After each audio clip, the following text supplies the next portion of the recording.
ये आज का टॉपिक हमारा जो है ये है लैंडफॉर्म्स मेड बाय विंड। इसको हम लैंडफॉर्म्स ऑफ विंड एक्शन भी कहते हैं। इनको लैंडफॉर्म्स ऑफ एरिड रीजन का नाम भी दिया जाता है। लैंडफॉर्म्स ऑफ एरिड रीजन का मतलब ये है कि ये ड्राई एरियाज के लैंडफॉर्म्स हैं। दो टर्म्स हम यूज करते हैं, एक एरिड है और एक सेमी एरिड है।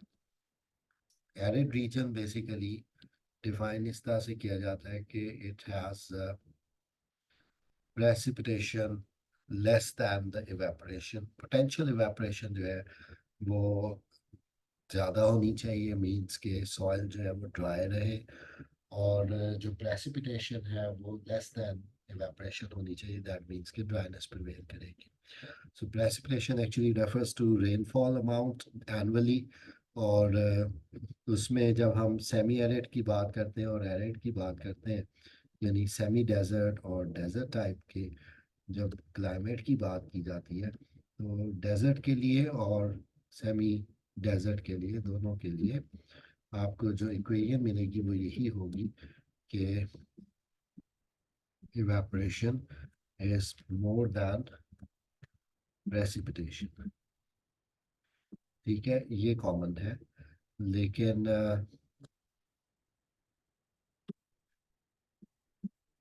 डेजर्ट एंड सेमी डेजर्ट दोनों के लिए, ठीक है जी, ये कॉमन टर्म है कि पोटेंशियल इवेपोरेशन यानी उस इलाके में वेपराइज होने का, पानी का इवेपोरेट होने का पोटेंशियल ज़्यादा हो और प्रेसिपिटेशन कम हो।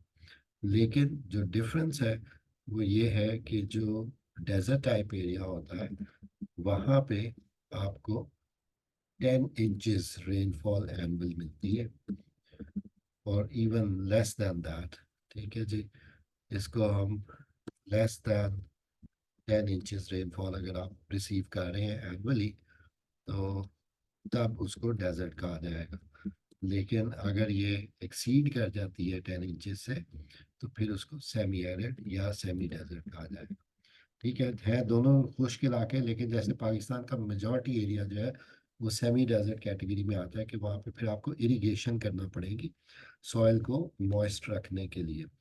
सो डेजर्ट में जो सबसे इम्पोर्टेंट रोल प्लेयर है वो इनिशियली तो हमने जैसे पढ़ा था, एक्सपेंशन और कंट्रैक्शन होती है जो वेदरिंग में पड़ी थी, और उसमें टेम्परेचर चेंजेस जो है वो बहुत ज़्यादा एक्सटेंसिवली आप कह सकते हैं कि वेदरिंग का प्रोसेस करते हैं, जिसको एक्सपेंशन कंट्रैक्शन कहते हैं, heating and cooling process of rocks.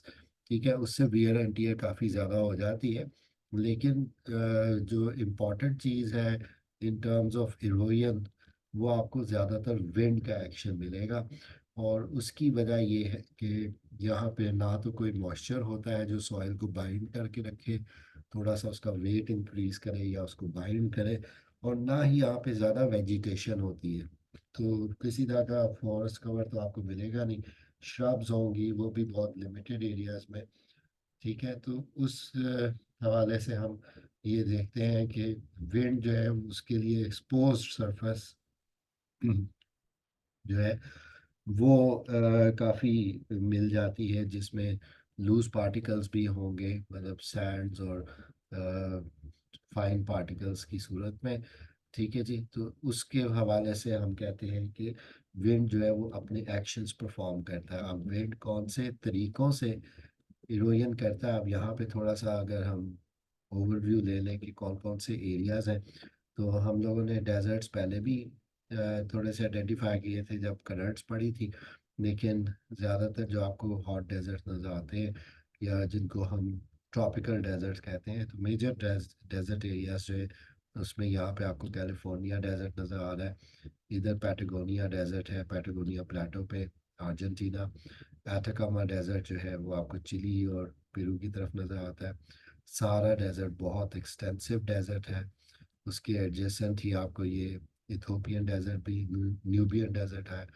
ठीक है, नमीब और कालाहारी डेजर्ट्स हैं। ठीक है, वेस्ट ऑस्ट्रेलियन डेजर्ट है, इसी के अंदर गिब्सन और विक्टोरियन डेजर्ट्स है। अरेबियन डेजर्ट है, अरेबियन के बाद थरपारकर या थर डेजर्ट है।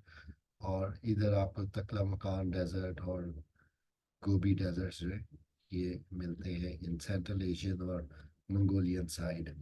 ठीक है जी, ये सारे एरियाज ऐसे हैं जहाँ पे या तो वो सब ट्रॉपिकल एरियाज हैं जहाँ पे हाई प्रेशर जोन्स हैं और उधर रेनफॉल अकर नहीं करती, या वो रेन शैडो एरियाज हैं जैसे मॉनसून की बारिशें जो है वो सारी की सारी हिमालयस की सदर्न स्लोप्स पे हो जाती है, लेकिन जो तिब्बतन साइड है वहाँ पे आपको एक रेन शैडो मिलता है। या जहाँ स्कर्दू और थुंजा की साइड है, जहाँ पे स्कर्दू में तो आपको दो डेजर्ट्स मिलते ही हैं, एक कटपन्ना डेजर्ट है और एक सफरंगा डेजर्ट है, जो कोल्ड डेजर्ट है लेकिन ड्राइनेस प्रिवेल करती है just because of the rain shadow effect.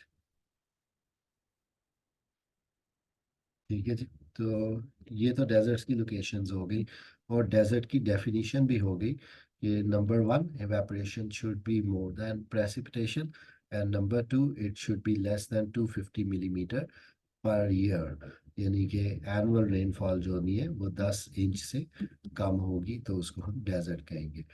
अब जो विंड के लैंडफॉर्म्स है वहाँ पे बेसिकली जो हम चीज़ ऑब्जर्व करते हैं वो ये है कि विंड ने डिफरेंट प्रोसेसेस के थ्रू मटेरियल्स को डिसमेंटल करना है, डिसंगेज करना और रिमूव करना। सो विंड बॉर्न पार्टिकल्स जो है वो बहुत इंपॉर्टेंट हो जाते हैं जिन्होंने सैंड ब्लास्टिंग का काम करना होता है।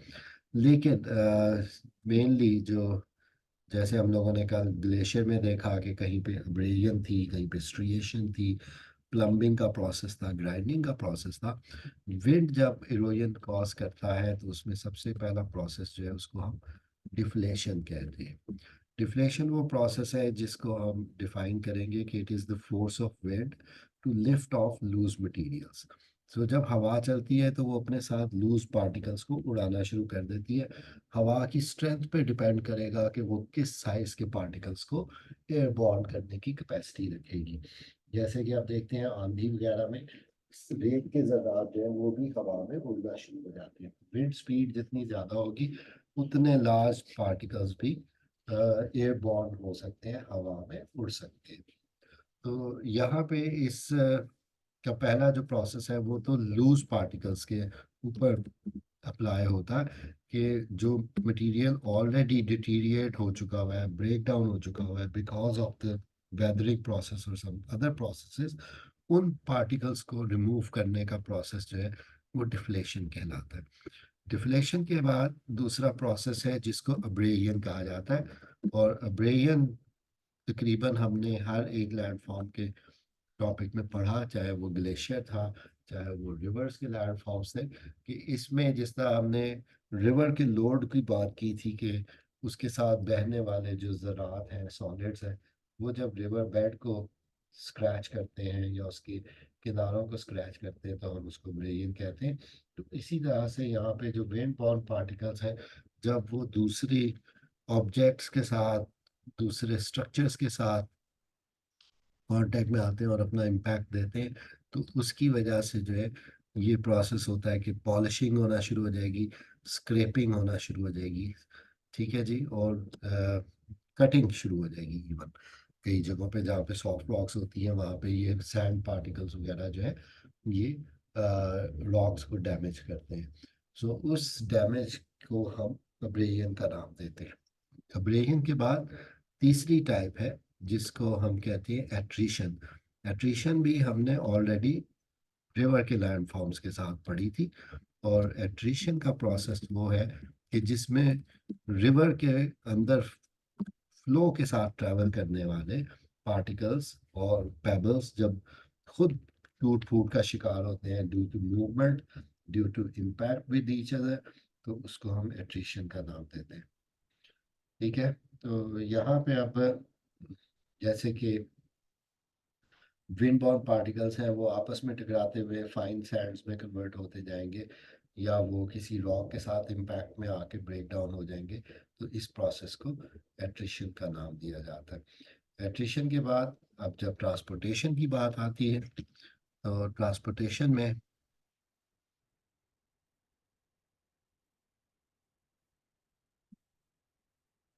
ठीक है जी, ट्रांसपोर्टेशन में अब क्या है जी, ट्रांसपोर्टेशन में चार तरीकों से ट्रांसपोर्टेशन पढ़ी थी हमने।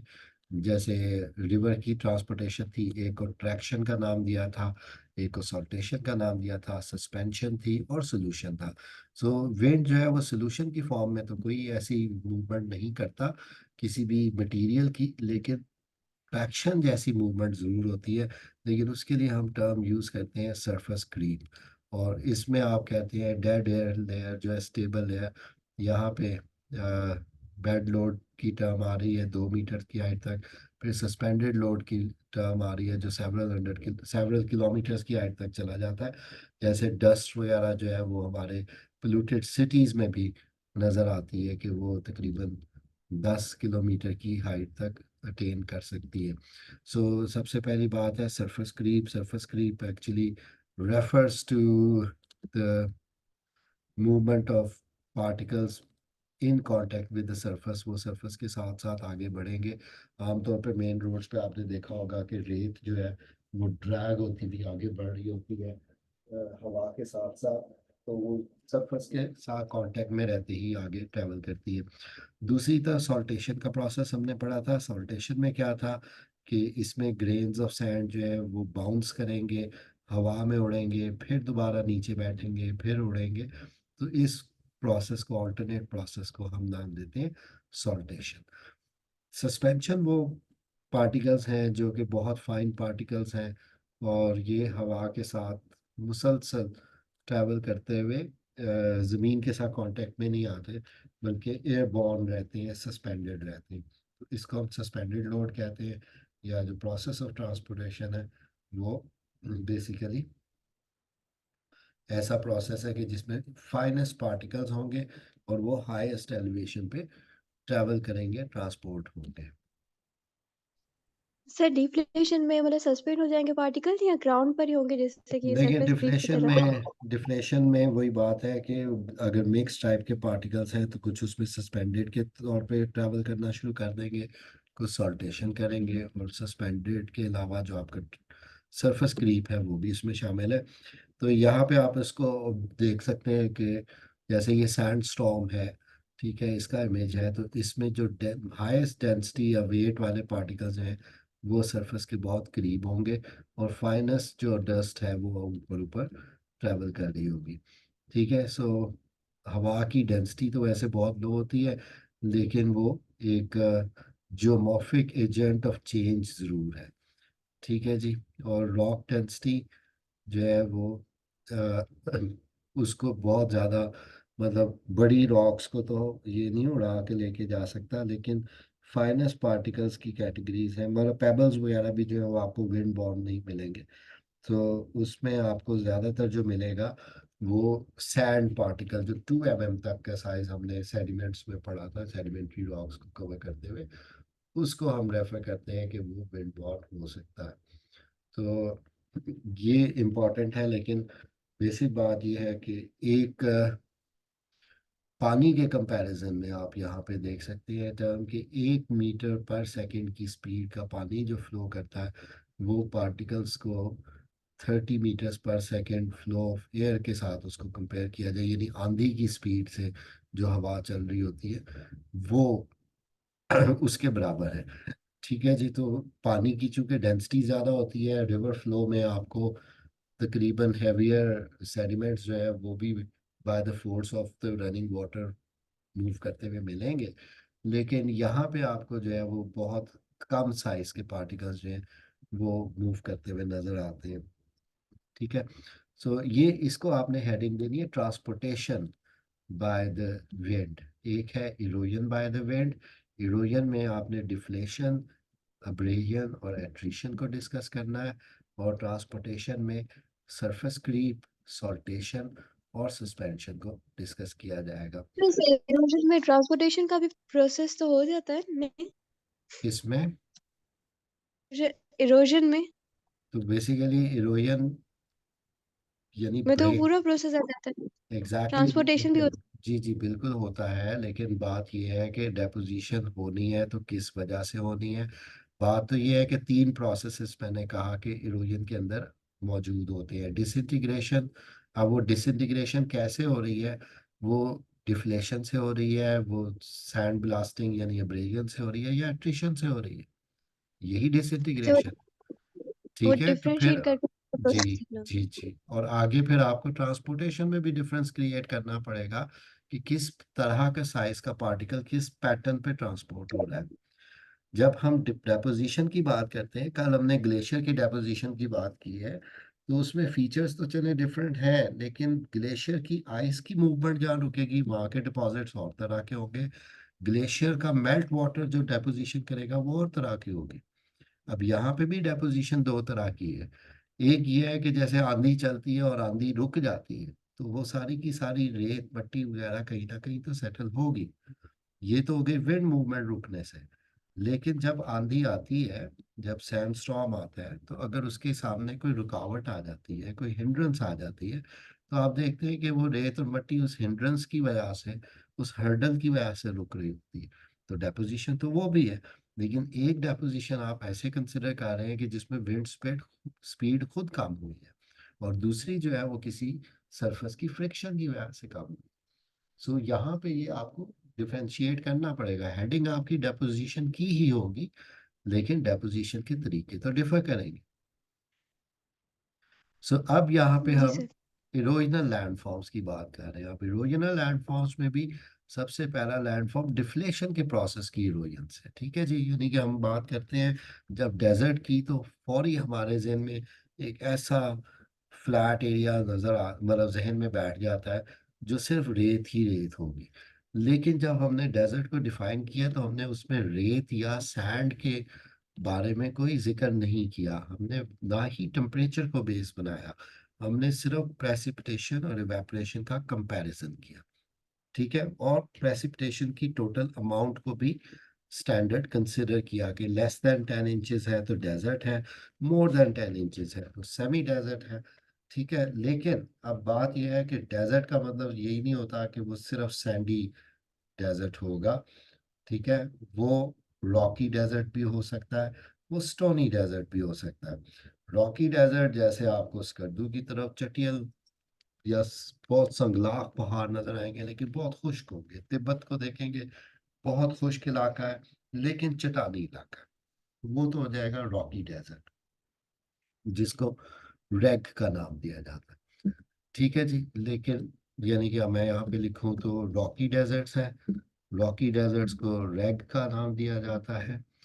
फिर स्टोनी डेजर्ट्स हैं, ठीक है जी, वहाँ पे आपको लूज स्टोन्स मिलेंगे। और फिर सैंडी डेजर्ट्स हैं जिनको अर्ग कहा जाता है। सो ये तीन तरह के डेजर्ट सरफेस वाइज हो सकते हैं। तो अभी हम जो फीचर देख रहे हैं, डिफ्लेशन हॉलो, ये फीचर बेसिकली एक डेजर्ट ऐसा जो कि सैंडी डेजर्ट है, क्योंकि आपको यहाँ पे सैंड पे रिपल्स वगैरह नजर आ रहे हैं। ठीक है जी, प्रोसेस क्या है कि विंड ने अपनी फोर्स ऑफ डिफ्लेक्शन के थ्रू, प्रोसेस ऑफ डिफ्लेक्शन के थ्रू इस जगह से रेत को उड़ाया है और उसको कहीं और डिपॉजिट कर दिया, या कम से कम रिमूव कर दिया। तो जैसे हम नॉर्दर्न अफ्रीका में कटारा डेजर्ट को देखते हैं, कटारा डिप्रेशन को देखते हैं, वो सेवरल 100 स्क्वायर किलोमीटर्स तक का एरिया है, जहाँ से रेत जो है वो रिमूव हो गई हुई है by the movement of wind. ठीक है, और वो एक लो लाइन डिप्रेशन के तौर पे फॉर्म हो गया। सो इसको हम कहते हैं डिफ्लेशन हॉलो। डिफ्लेशन हॉलो के तीन वर्जन्स हैं। एक वर्जन तो यही है कि ये एक हॉलो या एक डिप्रेशन होगा। ठीक है, और आमतौर पे ये जो डिप्रेशन होता है, इसमें विंड जो है वो इसको इस तरह से अप्रोच कर रही होती है कि जब ये डिप्रेशंस बन जाते हैं, हवा का यहाँ से इनटेक आता है, तो वो इसकी सरफेस के साथ साथ डाउनवर्ड आएगा, because of the adding effect. जो यहाँ पे एक वैक्यूम सा बन जाता है, तो ये हवा खुद से डाउनवर्ड बैंड ले जाती है और उसके बाद फिर ये राइज करता है। सो ये वाइड भी होते जाते हैं और डीपन भी होते जाते हैं। यहाँ पे जो हम ऑब्जर्व कर सकते हैं वो ये है कि ये हवा यहाँ से चली है और इस साइड से ऊपर जाके उसने इधर रेत जो है वो डिपॉजिट करनी शुरू की है। ठीक है जी। अब डिफ्लेशन हॉलो का दूसरा नाम जो है वो है ब्लो आउट, यानी कि इसमें से जो सैंड है और लूज पार्टिकल्स हैं, they have been blown out. ठीक है जी, इसको ब्लो आउट भी कहते हैं। फिर ये होता है कि जब डिफ्लेशन हॉलोज ज़्यादा डीप हो जाते हैं, तो वहाँ पे अंडरग्राउंड वाटर जो है वो आना शुरू हो जाता है, वो इसको फिल करना शुरू कर देता है। अगर ऐसी कंडीशन हो तो फिर ये एक लेक बन जाता है, और जब ये लेक बनेगा तो उस सूरत में इसको नाम दिया जाएगा प्लाया लेक। सो डेजर्ट में जो ओएसिस होते हैं, जो नखलिस्तान होते हैं, जहाँ पे लोग ज़्यादातर रिजाइड कर रहे होते हैं उनके इर्द गिर्द, या वहाँ पे आपको वेजिटेशन नज़र आना शुरू हो जाती है, वो ओएसिस प्लाया लेक्स होते हैं। ठीक है जी। प्लाया लेक्स टेम्पररी भी हो सकती हैं। अगर बारिशें कभी किसी साल हो गई तो वो पानी भर गया, अगर वहाँ पे टोबे, जिस तरह से पंजाब के या ये हम जिसको चोलिस्तान डेजर्ट कहते हैं, तो वहाँ पे जो डिप्रेशन हैं उनमें जो पानी भर जाता है उन्हें टोबे कहा जाता है। आमतौर पे लोग उन्हीं के साथ रह रहे होते हैं और फिर माइग्रेट कर जाते हैं जब वो पानी खत्म होता है, तो इनको हम प्लाया लेक्स भी कहते हैं। ठीक है जी। Playa lake actually is the geographical term. तो ये उस वक्त होगा जब ब्लो आउट या डिफ्लेशन हॉलो जो है वो पानी से भर जाए, या उसके बॉटम पे पानी हो। ठीक है जी। जब ये पानी इवेपोरेट हो जाता है तो फिर इसके ऊपर नमक की तहें बिछ जाती है। तो अब आप यहाँ पे ही देख रहे हैं कि ये जो डिफ्लेशन हॉलो का बेस है, बॉटम है, वहाँ पे अब ये सॉल्ट के डिपॉजिट्स नज़र आ रहे हैं। और ये वो सॉल्ट्स हैं जो कि बेसिकली उस पानी का ही हिस्सा थे। ठीक है। खारा पानी होगा, और वो जब इवेपोरेट हुआ है तो उसके बाद सॉल्ट की लेयर जो है वो यहाँ पे अक्यूमुलेट हो गई, डिपॉजिट हो गई। फीचर ये डिफ्लेशन हॉलो ही है, लेकिन अब इस वर्जन को हम कहते हैं सॉल्ट पैन। ठीक है। तो salt pan basically dried up Playa है, यानी प्लाया लेक जब खुश्क हो जाएगी तो सॉल्ट पैन की फॉर्मेशन होगी। ठीक है। ये फर्स्ट फीचर है। इरोजनल लैंडफॉर्म्स में जो आपका फर्स्ट फीचर है वो डिफ्लेशन हॉलो है, लेकिन उसके तीन वेरिएंट्स हैं। एक डिफ्लेशन हॉलो इटसेल्फ, दूसरा प्लाया लेक, और तीसरा सॉल्ट पैन। इसी तरह से डिफ्लेशन से रिलेटेड एक और फीचर है जिसको डेजर्ट पेवमेंट कहा जाता है। ये आमतौर पे स्टोनी डेजर्ट्स में आपको मिलता है, कि जिसमें स्टोन्स, पेबल्स और बोल्डर्स इस साइज के, मुख्तलिफ साइज के सेट लूज पार्टिकल्स या फ्रैगमेंट्स पड़े हों रॉक्स के, और उसमें आपको बीच में क्ले और सैंड भी मिले। लेकिन हवा जब उड़ेगी, अब इसके बीच में कंडीशन क्या होती है कि जब हवा चलती है तो हवा अपनी फोर्स को यूज करते हुए डिफ्लेशन का प्रोसेस सिर्फ उन पार्टिकल्स में कर सकती है जो लाइट वेट है। यानी सैंड यहाँ से रिमूव हो जाएगी, क्ले यहाँ से रिमूव हो जाएगी, लेकिन ग्रेवल, पेबल, इस तरह के साइज के जो मटेरियल्स हैं, जो फ्रैगमेंट्स हैं, वो यहीं पे पड़े रहेंगे। ठीक है जी। तो इसके हवाले से आप ये कह सकते हैं कि इनिशियली तो ये मिक्स्ड किस्म के साइजेस के पार्टिकल्स होते हैं, लेकिन हवा के एक्शन के बाद लार्ज साइज के पार्टिकल्स यहीं रह जाते हैं, और फाइन पार्टिकल्स जो है वो रिमूव हो जाते हैं। ठीक है जी। इसको हम डेजर्ट पेवमेंट कहते हैं। ये स्टोनी डेजर्ट्स का फीचर है, लेकिन प्रोसेस जो है वो डिफ्लेशन का ही है। तो यहाँ पे आप जिस तरह से इसको ऑब्जर्व कर रहे हैं, बैरन रॉक पे ये स्टोनी पूरे यहाँ पे बिखरे हुए, ये आपको हमादा की टर्म भी इसके लिए यूज़ की जाती है। हमादा जो है ये कोई अराबिक ओरिजिन का वर्ड है जो कि बैरन रॉक के लिए यूज़ होता है। नेक्स्ट फीचर, जैसे अगर आप हिंगोल नेशनल पार्क से गवादर की तरफ जाते हैं तो वहाँ पे princess of hope statue type feature आपको नज़र आता है। ये बेसिकली रॉक स्ट्रक्चर्स हैं जिनकी अंडर कटिंग हो चुकी हुई है, यानी कि जो विंड पॉन्ड पार्टिकल्स थे वो अब्रेजन का प्रोसेस करेंगे, लेकिन वो ज़्यादातर इन चट्टानों के बेस पे करेंगे। या ये पॉसिबल हो सकता है कि कहीं पे हार्ड रॉक हो, कहीं पे सॉफ्ट रॉक्स हो, तो सॉफ्ट रॉक्स के अंदर कटिंग हो गई, हार्ड रॉक्स के अंदर कटिंग नहीं हुई। इसकी वजह से एक पेडिस्टल यानी एक सतून जैसी रॉक जो है वो कार्व आउट हो जाती है, यानी कि उसकी कार्विंग या उसकी स्कल्पचरिंग हो जाती है। So it is just like a sculpture, एक स्टैचू की तरह से खड़ा हुआ नजर आएगा।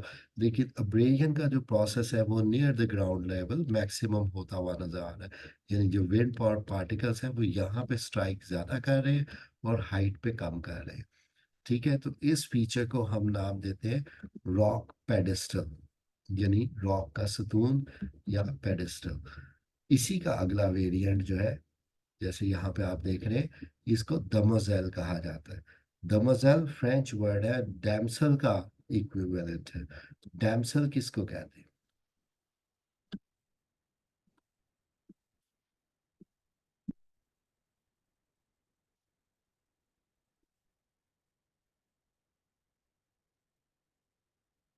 ओके जी।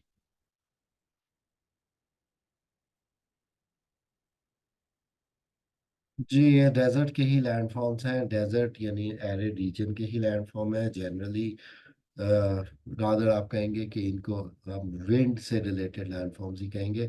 अच्छा, damsel is basically the word in old English use for female figure, या आप कह सकते हैं कि जिसको उर्दू में हम दोशीज़ा कहते हैं, यंग वुमेन। ठीक है, सो ये बेसिकली डैमसल का वर्ड इसलिए यूज करते हैं, जैसे प्रिंसेस ऑफ होप है, वो बिल्कुल एक लेडी की फिगर के तौर पे या उसके स्टैचू के तौर पे नजर आती है।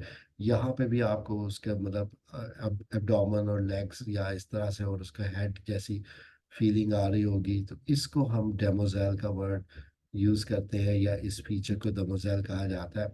और दमोजेल जब बहुत नैरो डाउन हो जाता है फ्रॉम द बेस, तो फिर आपको उसके लिए देखिए यहाँ पे पिलर जो है वो बहुत नैरो हो चुका है एट द बेस, कटिंग बहुत ज़्यादा हो चुकी हुई है। ठीक है जी, सैंड ब्लास्टिंग का प्रोसेस हुआ है, लेकिन ऊपर एक पूरी कैनोपी की तरह से खड़ी चट्टान है जो इसके ऊपर ऐसे लगता है कि बैलेंस करके रख दी गई है, लेकिन एक्चुअली ये अंडर कटिंग की वजह से बनी है। इस फीचर को मशरूम रॉक कहा जाता है। तो जब डमोजेल एक स्टैचू की फिगर से चेंज होकर बेस से बहुत नैरो हो जाए और टॉप से काफ़ी ब्रॉड हो कैनोपी की तरह से, तो फिर उसके लिए टर्म यूज करी जाती है मशरूम रॉक। सो रॉक पेडेस्टल, डमोजेल और मशरूम रॉक, ये तीनों जो हैं ये एक दूसरे से मतलब ट्रांसफॉर्म होते हैं। ठीक है जी, अब बेसिक बात है कि यहाँ पे किसी स्पेसिफिक डेजर्ट टाइप की बात नहीं हो रही कि जी सिर्फ स्टोनी के ही लैंडफॉर्म्स पढ़ने हैं या रॉकी के ही पढ़ने हैं। अब ये जो लैंडफॉर्म है ये मिक्स टाइप आपको नज़र आ रहा है, बीच में सैंड भी है और आपको यहाँ पे रॉक स्ट्रक्चर्स भी नज़र आ रहे हैं। तो इसमें इन जनरल हम कहते हैं कि ये डेजर्ट के लैंडफॉर्म्स हैं। ठीक है जी, बट द वर्क, अब यानी कि जो एजेंट ऑफ चेंज है वो विंड है। ठीक है जी, अब ये देखिए ये भी मतलब अगर फ्लैट किस्म की हार्ड रॉक है जो कि नीचे से सपोर्टेड थी बाय द सॉफ्ट रॉक, लेकिन सॉफ्ट रॉक के रोड होके पिलर जैसी बन गई, तो इसको टोड स्टूल कहा जाता है। ये भी मशरूम रॉक का ही वेरिएंट है।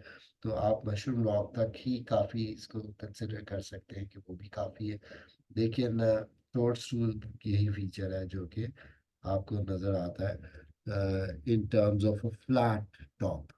ठीक है, टेबल लाइक स्ट्रक्चर के तौर पे अगर वो बनता है तो उसको टोड स्टूल कहा जाता है। अभी हमने कितने फीचर्स कर लिए हैं? हमने इसमें तीन फीचर्स प्राइमरीली की हैं। First feature was the deflation hall with the variants, जिसमें एक प्लाया लेक थी और सॉल्ट पैन था। उसके बाद रॉक पेडेस्टल, लेकिन उसके वेरिएंट्स में यानी उसका बी टाइप डमोजेल और सी टाइप मशरूम रॉक। सो अब चौथा फीचर जो है इसको हम नाम देते हैं जुजन। जुजन बेसिकली रॉकी टाइप के डेजर्ट्स में आपको नजर आता है। और इसमें सबसे इम्पोर्टेंट क्या है कि यहाँ पे आप अगर डायग्राम में देखें तो सबसे पहली बात यह है कि इसके बीच में हॉरिजॉन्टली यानी ओवरलाइंग लेयर्स मिलेगी, horizontal layers of hard and soft rock. तो एक हार्ड रॉक की लेयर आपको टॉप पे नजर आ रही है, उसके नीचे सॉफ्ट रॉक है। ठीक है जी, लेस रेजिस्टेंट रॉक है, जैसे कि आपको यहाँ पे भी नजर आ रहा है कि ये हार्ड रॉक के पूरा ऊपर टेबल पड़ा है और बोर्ड पड़ा है और नीचे ये सॉफ्ट रॉक की लेयर है। ठीक है जी, तो बेसिक बात ये होती है कि हार्ड रॉक को विंड तो उस तरह से इफेक्ट नहीं करता, लेकिन जो वेदरिंग का प्रोसेस हमने पढ़ा था कि जिसमें एक्सपेंशन और कंट्रैक्शन होगी, उससे ये होता है कि हार्ड रॉक के अंदर क्रैक्स डेवलप होना शुरू हो जाते हैं। और अगर उन क्रैक्स के अलोंग विंड की डायरेक्शन है, यानी कि ये क्रैक अगर हार्ड रॉक में डेवलप हुआ और विंड उस क्रैक के पैरेलल चल रही है, तो फिर वो हो सकता है कि क्रैक के थ्रू इस सॉफ्ट रॉक्स तक भी एक्सेस ले ले।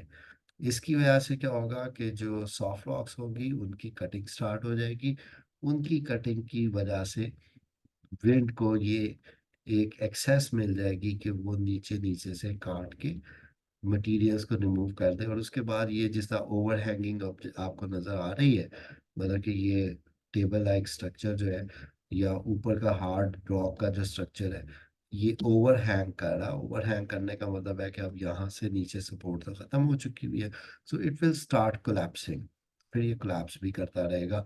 लेकिन ऐसा फीचर जो कि रिज और फरो टोपोग्राफी जिसको कहा जाता है, फरोज किसको कहा जा रहा है? फरोज जो है वो ये बीच में जो गैप्स बने हैं इनको फरोज कहा जा रहा है। जो रेजिस्टेंट रॉक की, मतलब ये पूरी एक दीवार जैसा स्ट्रक्चर नजर आ रहा है, इसको रिज कहा जाएगा। सो रिज और फरो टोपोग्राफी कहते हैं इसको। यानी बीच में हॉलो गैप्स भी हैं और प्रोजेक्टेड आउटक्रॉप्स भी हैं रॉक की, यानी कि वो ऊपर को निकले हुए रॉक के स्ट्रक्चर्स भी हैं जो कि हार्ड रॉक के होंगे। तो इस तरह के फीचर को नाम दिया जाता है जुजन। ठीक है जी। जुजन के बाद इसी से रिजेंबल करता हुआ एक फीचर है जिसको यारडैंग कहते हैं। तो that is number 5 in the series. और यारडैंग में आप क्या ऑब्जर्व कर रहे हैं? हार्ड रॉक है लेकिन वो वर्टिकल बैंड के तौर पे, यानी यहाँ पे जो आपको अरेंजमेंट नजर आ रही है वो ये है कि हार्ड रॉक या रेजिस्टेंट रॉक इस तरह से वर्टिकल बैंड्स में है, और इन बिटवीन आपको सॉफ्ट रॉक्स का पोर्शन नजर आएगा। तो ये जो सॉफ्ट रॉक्स है ये सरफेस पे ही एक्सपोज्ड है। और विंड डायरेक्शन फिर इम्पोर्टेंट है कि अगर हवा जो है वो इस एरिया से पैरेलल टू दीज रिजेस चलेगी तो वो फिर सॉफ्ट रॉक्स को डीप एस्केवेट कर देगी, वहां से रिमूवल कर देगी। ठीक है, जबकि हार्ड रॉक्स जो है वो वैसे ही की वैसी बची रहेंगी। सो अकॉर्डिंगली यहाँ पे आपको ये जो फरोज नजर आ रही है ये काफी डीप होती है। और इन डीप फरोज को फिर हम टर्म देते हैं कॉरिडोर्स। ठीक है, ये कॉरिडोर की तरह से, मतलब कि ये ऐसा लगता है कि साइडों पे दो दीवारें हैं और बीच में एक पैसेज है या कॉरिडोर है। ठीक है जी। अब इस कलेक्टिव फीचर को रिज एंड फरो तो यहाँ पे भी है। रिजेस कौन सी है? वही जो ऊपर को प्रोजेक्टेड यहाँ पे पूरी दीवार नजर आ रही है। और फरोज कौन सी हैं? जो इनके दरमियान में गैप्स है। इस रिज एंड फरो कॉम्बिनेशन को या डैंग का नाम दिया जाता है। ये बहुत टॉल होते हैं, ये बहुत ज्यादा साइज के होते हैं। इस गाड़ी के साथ कंपेयर कर सकते हैं आपके ये साइज में कितने होंगे और हाइट्स क्या होंगी। तो इनकी हाइट्स जो है वो 150 फीट या उससे भी ज्यादा हो सकती है। ठीक है जी। ये फीचर जुजन से मिलता जुलता है, लेकिन जुजन में हॉरिजॉन्टल बैंड्स थे, ओवरलाइंग बैंड्स थे। यहाँ पे आपको side by side vertical bands मिलते हैं। ओके, नेक्स्ट सिक्स्थ फीचर जो है इसको कहा जाता है इंसलबर्ग। इंसलबर्ग दो जर्मन वर्ड्स हैं। इंसल का मतलब होता है आइलैंड और बर्ग का मतलब होता है माउंटेन। ठीक है, तो अब आप यहाँ पे खुद ऑब्जर्व कर सकते हैं कि ये एक माउंटेन है जो बिल्कुल आइसोलेशन में आपको नजर आ रहा है। यानी इर्द गिर्द सारा मैदानी इलाका है, सिर्फ ये बाहर को निकला हुआ है। तो हमने एक फीचर पढ़ा था कास्ट लैंडफॉर्म्स में जिसको हमने कास्ट टावर कहा, और वो एक रेजिडुअल फीचर था। रेजिडुअल का मतलब है कि वो एक हार्ड रॉक स्ट्रक्चर था या वो नॉन सॉल्युबल रॉक थी और वो पानी में डिसॉल्व नहीं हो सकी। और बाकी जो थी वो रॉक्स जो थी वो सॉल्युबल थी, और अल्टीमेटली वो एक टावर जो है वो बच गया। ठीक है जी। तो इस हवाले से हम ये देखते हैं कि अगर सॉफ्ट रॉक्स मौजूद हों सरफेस पे और वो रॉक्स जो हैं वो इरोड हो जाए, वो रिमूव हो जाए, लेकिन अंडरग्राउंड दबी हुई कोई हार्ड रॉक है तो वो हार्ड रॉक जो है वो रेजिस्ट कर जाएगी उस प्रोसेस को, उस इरोजन के प्रोसेस को। और वो एक जजीरे की तरह बाहर नमूदार हो जाएगी, एक्सपोज हो जाएगी। तो वो रेजिडुअल नेचर की है। और इसके लिए हम टर्म यूज करते हैं इंसलबर्ग, यानी माउंटेन आइलैंड। ठीक है, ये क्लियर हो गया। ये था नंबर 6। नंबर 6 के बाद नेक्स्ट फीचर है, इसके कई नाम हैं। इसको हम ड्राई कैंटर भी कहते हैं। इसको हम, मतलब फ्रेंच फ्रेंच वर्ड जो है वो इसके लिए वेंटीफैक्ट है।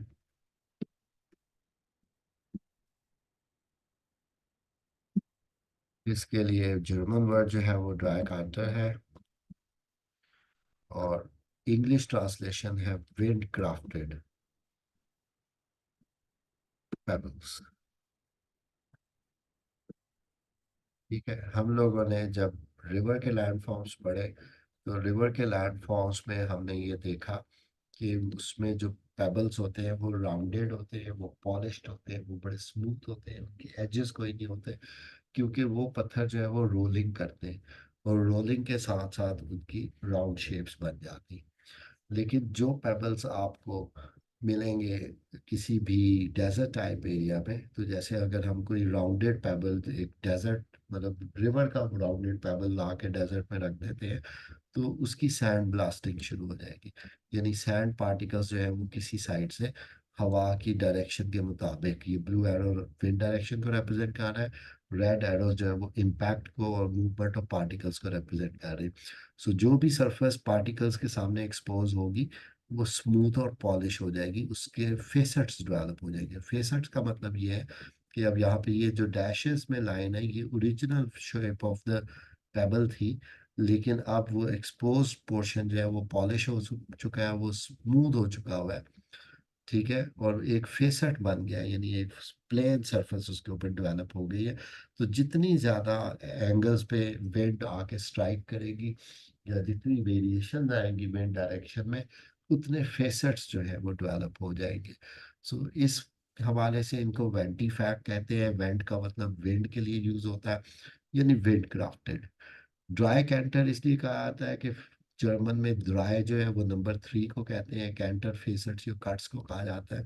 तो 3 कट्स के हवाले से इसको रेफर किया जाता है जर्मन में, लेकिन इसके मल्टीपल कट्स हो सकते हैं। ठीक है, डिपेंड्स कि विंड डायरेक्शन क्या है। तो यहाँ पे आप देख सकते हैं कि ये रॉक जो पड़ी हुई है सरफेस ऑफ द डेजर्ट पे, उसके ऊपर मुख्तलिफ स्क्रैचेस पड़े हुए हैं, मुख्तलिफ एंगल्स पे पड़े हुए हैं। इसको हम वेंटीफैक्ट का नाम देते हैं।